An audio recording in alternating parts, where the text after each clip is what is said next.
These images made the world stop and pay attention. It's not that these conflicts have not been covered. In fact, there is plenty of media coverage and lots of information. We can use Yemen as an example. Following years of conflict and suffering in big numbers, like millions at risk of starvation, it took this image for the world to pay closer attention.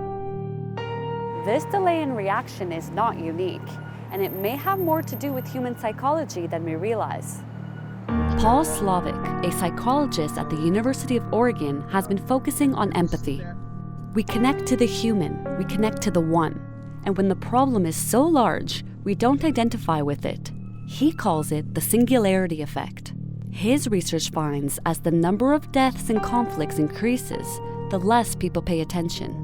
By the time the numbers start to add up, additional lives at risk don't make any difference. I mean, the difference between no lives at risk and one is huge, and we react to that one life in danger.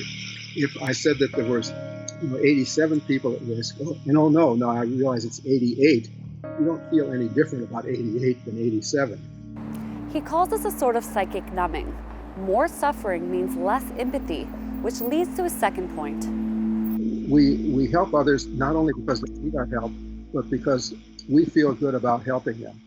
And we found that it didn't feel as good to help this child when you realized that there were millions you were not helping. So the bad feelings about the people, from the recognition of those you're not helping, come in and they merge in the brain with the good feeling you have about helping this one child, and it doesn't feel as good, and so you don't help, even though you still have the capability of helping.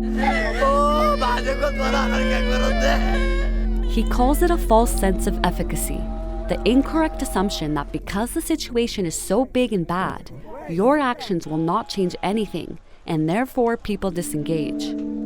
That's the individual, but what about society as a whole?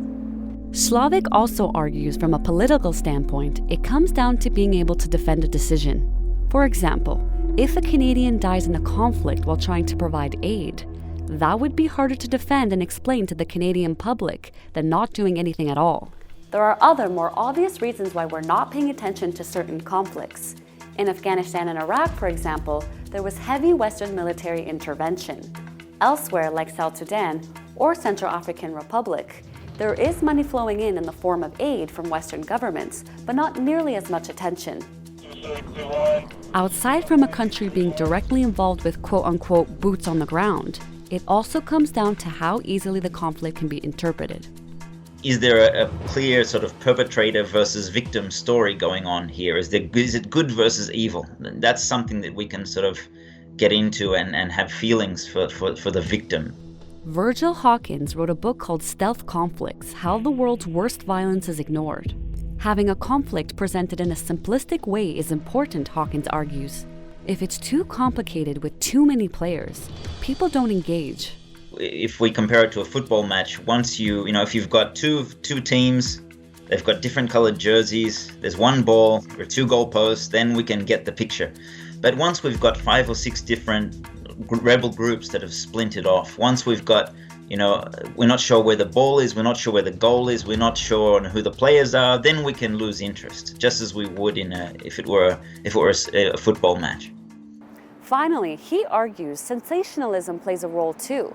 Does a conflict have a trigger moment, a video or a picture that truly resonates with people? And it's just really, interesting that the first images that we get that actually start to move things of starving children in Yemen is just after the murder of Khashoggi, the Saudi Arabian journalist, in the consulate in Turkey. Jamal Khashoggi was a columnist with the Washington Post and critic of the Saudi government who was murdered on October 2nd in Turkey. So these two events coincide, and now suddenly we sort of get these front page pictures of starving children in Yemen. It's never been easier to find information, and the world is more connected than it has ever been. That's why the founding director of the Munk School of Global Affairs and Public Policy at the University of Toronto finds it all a bit ironic that major conflicts fall through the cracks. People have limited spans of attention. Newspapers have limited spans of attention. Television networks have limited spans of attention. And a story of an ongoing, debilitating, grinding war only gets so much airtime in a Twitter universe and a social media universe. Everybody knows about the war in Syria. That's not the problem, but they're only willing to hear so much about it before they change the channel. She says those who are affected don't forget. Those who are on the ground losing family members, starving, or getting bombed don't forget. Try to imagine the individual lives beneath the surface of those statistics, or seek out, pay attention to stories that are coming out that illustrate what the people who are being harmed, what they're experiencing.